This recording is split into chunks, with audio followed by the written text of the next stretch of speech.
Hello students, फोनोन्स institute के YouTube channel में आपका स्वागत है। आज की वीडियो में मैं डिस्कस करूंगा जेईई मेंस जनवरी सेशन 2023 के जो मॉडर्न फिजिक्स का जो क्वेश्चन आया हुआ है, जनरली न्यूक्लियस से रिलेटेड है।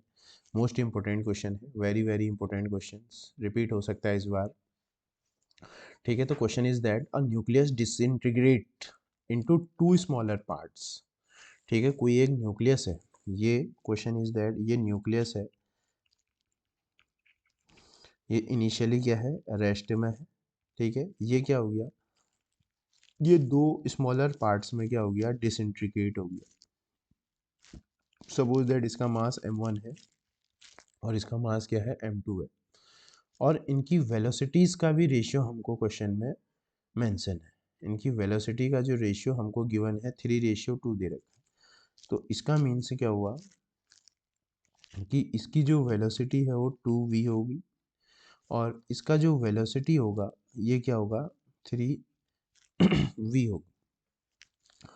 सर, बच्चे जनरली ये क्वेश्चन पूछते हैं, सर आपने जो ये वेलोसिटी है इसकी डायरेक्शन आपने अपोजिट क्यों किया? तो उसके पीछे लॉजिक ये है, कंजर्वेशन ऑफ मोमेंटम।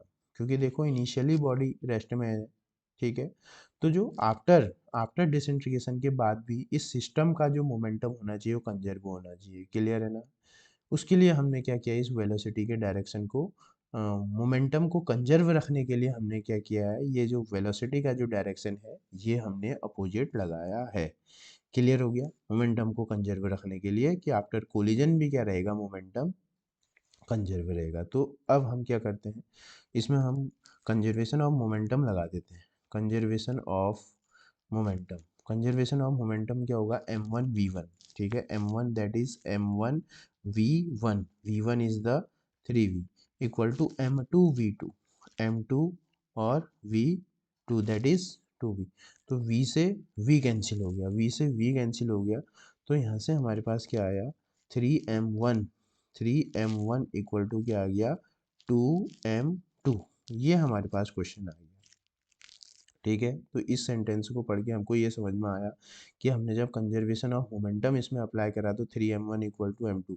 और हमसे क्या पूछ रहा है क्वेश्चन में, find the ratio of their, the ratio of their nuclear size will be x upon 3 की पावर 1/3। न्यूक्लियर साइज मतलब मुझे फाइंड आउट क्या करना है, रेडियस फाइंड आउट करना है।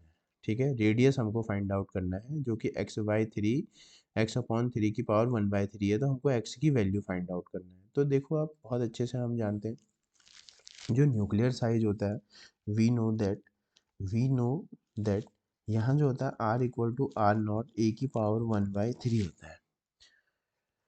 ठीक है, क्लियर? और हम ये जानते हैं कि जो डेंसिटी होती है, डेंसिटी कितनी होती है, मास अपॉन क्या होता है, वॉल्यूम होता है। डेंसिटी होती है मास अपॉन वॉल्यूम। क्लियर? तो जो डेंसिटी होता है वो तो क्या होता है, कांस्टेंट होती है हमेशा। डेंसिटी क्या होता है, 10⁻17 किलोग्राम पर मीटर क्यूब के ऑर्डर की आती है। ठीक है, तो डेंसिटी तो क्या होगी, हमेशा कांस्टेंट रहेगी। तो ये अगर डेंसिटी कांस्टेंट है तो हम ऐसा बोल सकते हैं कि जो मास है वो डायरेक्टली प्रोपोर्शनल है वॉल्यूम के, है ना? Mass is directly proportional to its volume if density remains constant. ठीक है, density of a nucleus remains constant, then mass is directly proportional to its volume. तो अगर हम, तो therefore this equation can be written as 3m1। Mass को हम क्या लिख सकते हैं, वॉल्यूम, मास डायरेक्टली प्रोपोर्शनल है इसका मास, तो क्या लिखेंगे, 4/3 पाई r1 का क्यूब इक्वल टू क्या लिखेंगे, 4/3 पाई r2 का क्यूब, क्योंकि डायरेक्टली प्रोपोर्शनल है। गेटिंग? डायरेक्टली मास को हमने इसके वॉल्यूम से रिप्लेस कर दिया, मास को हमने उसके वॉल्यूम से रिप्लेस कर दिया। तो यहाँ से अब हमारे पास जो जो कैंसिल होने वाला है उसको हम क्या करते हैं, कैंसिल कर देते हैं। देखो 4/3 पाई कैंसिल हो गया। तो जब हम इसे फर्दर यहाँ से सॉल्व करेंगे, 3r1 का क्यूब इक्वल टू क्या आ जाएगा, 2r2 का क्यूब आ जाएगा। यहाँ से r1/r2 का होल क्यूब की अगर बात करूँगा तो 2/3 आ जाएगा।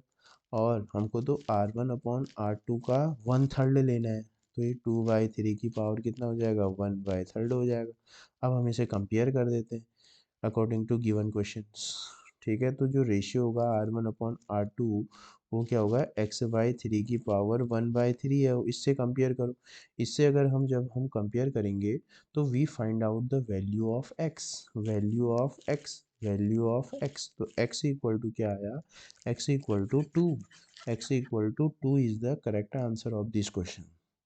ठीक है, तो यहाँ जो हमसे क्या पूछ रहा है, एक्स की वैल्यू पूछ रहा है, तो ये जो एक्स की वैल्यू होगी यहाँ पर हमारे पास क्या आ रहा है, 2 is the correct answer of this question, and this question is very important. ठीक है, ये क्वेश्चन फिर से रिपीट हो सकता है, मोस्ट इंपॉर्टेंट क्वेश्चन है।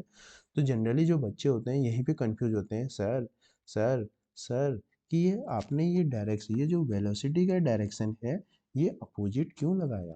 तो रीज़न क्या है कि जो मोमेंटम ऑफ द सिस्टम होता है रिमेन्स कंजर्व होता है, तो आफ्टर कोलिजन और बिफोर कोलिजन मोमेंटम को कंजर्व करने के लिए क्या किया है, ये जो वेलोसिटी की डायरेक्शन है इनको मैंने क्या किया है, अपोजिट लगाया है। क्लियर। तो मोस्ट इंपॉर्टेंट क्वेश्चन है, इस क्वेश्चन की ज़्यादा से ज़्यादा आप प्रैक्टिस करेंगे। Clear, thank you.